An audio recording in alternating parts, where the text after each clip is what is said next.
जैसा कि आपको जानकारी है कि कुछ दिन पहले हमारे जो जे.एंड.के के कॉन्स्टिट्यूशनल हेड थे,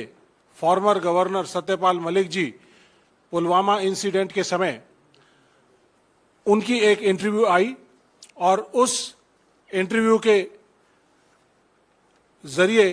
उन्होंने पुलवामा में जो घटना घटी, जो हमारे 40 जवान शहीद हुए, उसके बारे में बहुत ही सीरियस सवाल देश के सामने रखे और उन्होंने ये माना कि ये एक बहुत बड़ी इंटेलिजेंस फेलियर हुआ, ऑपरेशनल फेलियर हुआ और इनकॉम्पिटेंस की तरफ इशारा किया, इनकॉम्पिटेंस की तरफ इशारा किया सीआरपीएफ के लिए और मिनिस्ट्री ऑफ होम के लिए। उन्होंने ये कहा कि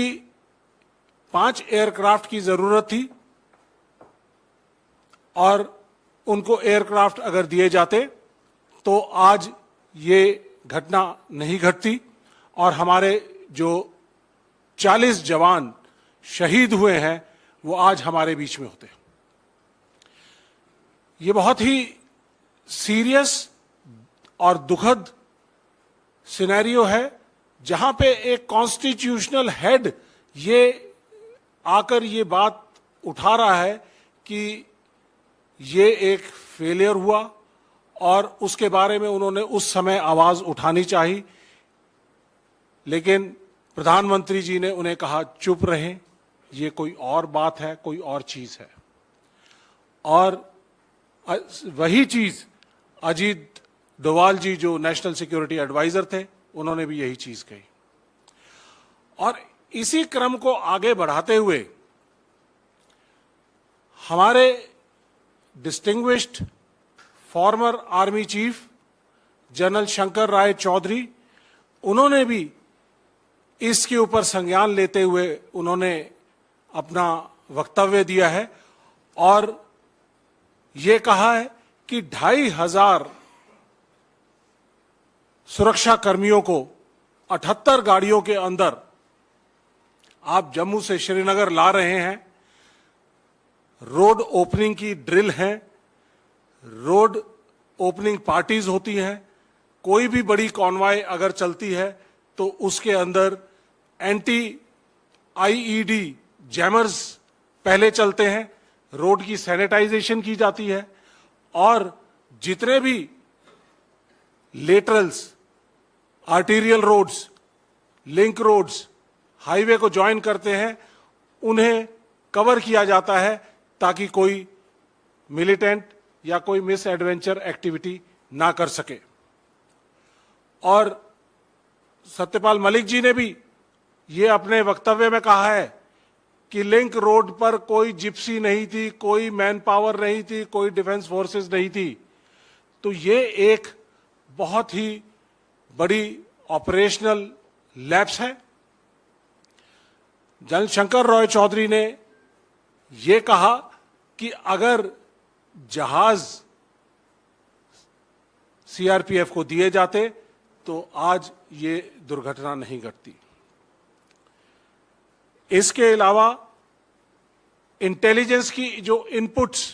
पिछले कुछ 1 महीने से 2 जनवरी से लेके और 13 फरवरी तक लगातार आ रही थी कि कोई भी मिलिटेंट एक्टिविटी हो सकती है, वारदात हो सकती है, सॉफ्ट टारगेट हैं कॉन्वॉयज, उनके ऊपर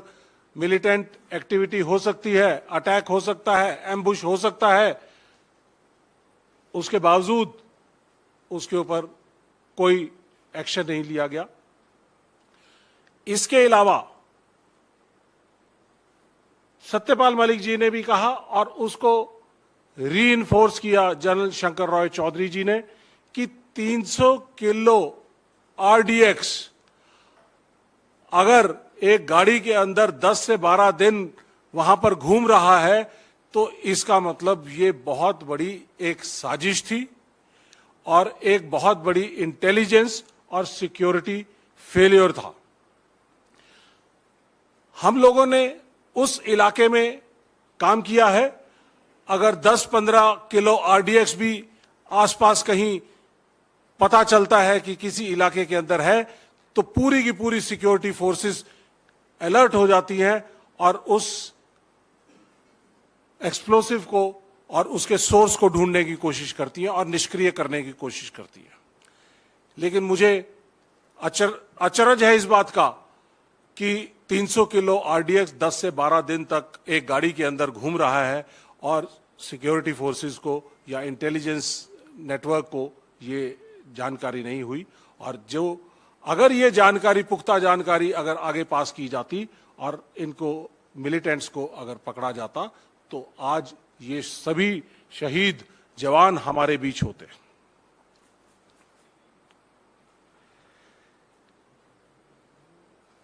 इसके अलावा जनरल शंकर रॉय चौधरी ने बड़े ही वैलिड सवाल पूछे हैं। उन्होंने कहा है, कोट, ये अंग्रेजी में है,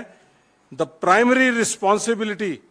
behind the loss of lives in Pulwama rests on the government headed by Prime Minister. And he also says NSA, who advised him, should also get his share of blame for the intelligence failure. क्या कोई responsibility या accountability इस failure की किसी के ऊपर fix की गई? मिनिस्ट्री ऑफ होम के ऊपर फिक्स की गई, सीआरपीएफ के कमांडर्स के ऊपर फिक्स की गई, या नेशनल सिक्योरिटी एडवाइजर के ऊपर फिक्स की गई? जो बेसिक,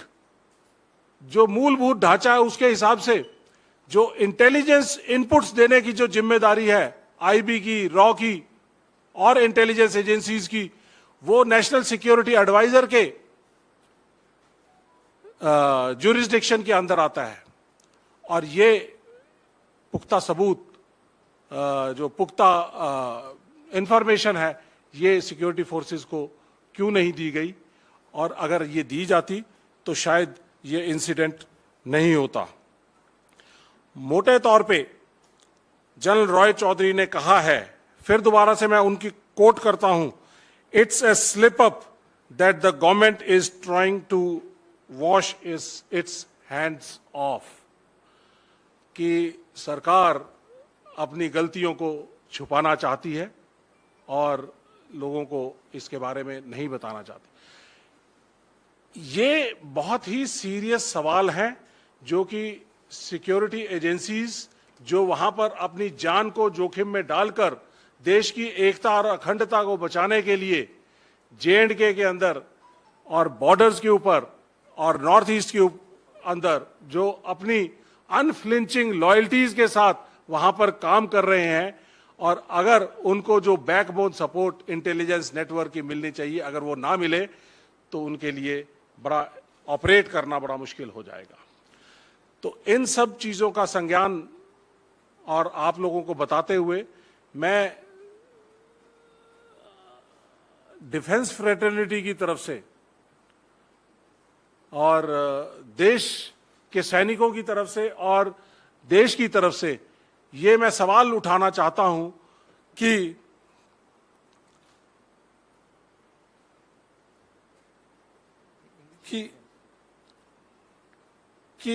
ये how this attack took place, nation wants to know that why and how this attack took place, why and how there was an intelligence failure, why and how the accountabilities were not fixed on CRPF, MHA, NSA, PMO, and why and how the RDX has been floating around in that general area for 10 to 12 days. And how and why these lapses have been taken care of so that such incidents do not take place again. और 4 साल बीत चुके हैं, and सरकार ने अभी तक इसके बारे में कोई जिक्र नहीं किया। 17 लोग इसके अंदर उन्होंने नामित किए, जिनमें से 7 लोगों को मौत के घाट उतारा जा चुका है। कुछ लोग आज भी बाहर घूम रहे हैं। तो हम सरकार से जानना चाहते हैं कि हम डिमांड करते हैं कि वो एक वाइट पेपर इस पूरे इंसिडेंट के ऊपर लेकर आएं, ताकि देश को मालूम चले कि असलियत क्या थी, क्या हुआ, किसकी गलतियां थी, किनकी वजह से हमारे सैनिकों ने शहादत दी और किन को सरकार बचाना चाहती है। ऐसा एक श्वेत पत्र उनको लाना चाहिए।